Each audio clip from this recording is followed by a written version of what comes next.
പുട്ടുണ്ടാക്കാൻ അറിയാലോ അല്ലേ? എനിക്കറിയാം മമ്മി. കോലിട്ട് കുത്തി പുറകിൽ തള്ളിയിട്ടാ പോരെ? എന്താണ്? കോലിട്ടിട്ട് കുത്തി പുറകിന്ന് തള്ളി വിട്ടാ പോരെ? പുട്ടുണ്ടാക്കാനേ അറിയോന്ന് ഒരു വെറൈറ്റി തന്നെ കൊടുക്കാം.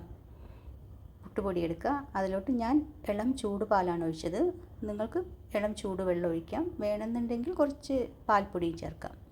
എന്നിട്ടൊരു പാൻ എടുത്ത് ചൂടാക്കിയിട്ട് അതിലോട്ട് കുറച്ച് നെയ്യ് ഒഴിക്കാം. ചെറുതായി ഗ്രേറ്റ് ചെയ്തിട്ടുള്ള ക്യാരറ്റ് ചേർത്തിട്ട് നന്നായി ഒന്ന് വഴറ്റാം.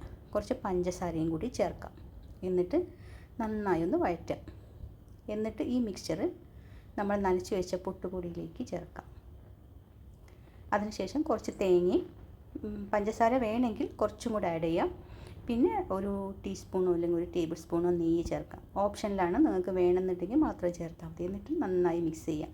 എന്നിട്ടൊരു പുട്ടുകൂടോ അല്ലെങ്കിൽ ഇതുപോലെ ചിരട്ടെ എന്തെങ്കിലും എടുത്തിട്ട് അതിന് ഞാൻ കുറച്ച് തേങ്ങയുടെ കൂടെ നേന്ത്രപ്പഴം ചെറുതായി കട്ട് ചെയ്തിട്ട് അതും കൂടി വെച്ചിട്ടുണ്ട്.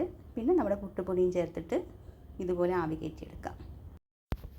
ഞാൻ പുട്ടുണ്ടാക്കിയിട്ടേ ഫോട്ടോ എടുത്ത് അയക്കാം കേട്ടോ മമ്മി. വാട്സപ്പ് ഇരുന്നേ, ഗ്രൂപ്പിൽ ഇരുന്നേ. ഗ്രൂപ്പിൽ ശരി കേട്ടോ. ശരി. എന്താവോ എന്തോ ഈശ്വര.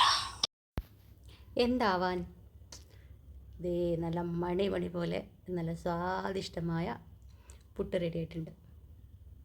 നല്ല ടേസ്റ്റി ആയിട്ടുള്ള ഒരു പുട്ടാണ്. എല്ലാവരും ഒന്ന് ട്രൈ ചെയ്ത് നോക്കണം.